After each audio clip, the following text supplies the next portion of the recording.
Welcome to this introductory business architecture training. Are you ready for business architecture? My name is Stacy Smith, and I'll be your host today. The first thing we'll do today is to align on what is called business architecture.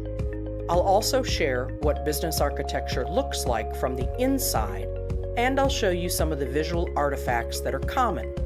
Next, we'll spend some time looking at the scope of a business architect's responsibility. This varies from organization to organization, so we'll take a look at what's most common.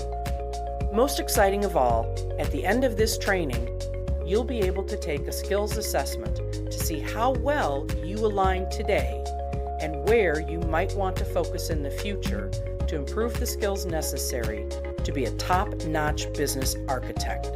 Let's get started. The first step is to make sure you and I have the same understanding of what business architecture is. This discipline could be considered to be in its formative years. It's not in its infancy, but it's not as mature as other disciplines like business analysis, project management, or other architecture disciplines that are found in organizations. There isn't a single definition. Some of the key words I like in these definitions are common understanding, align or alignment, improve performance, and satisfy customers.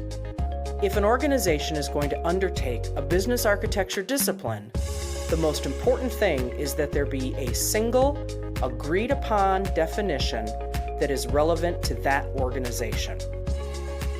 In the end, business architecture exists to solve business problems.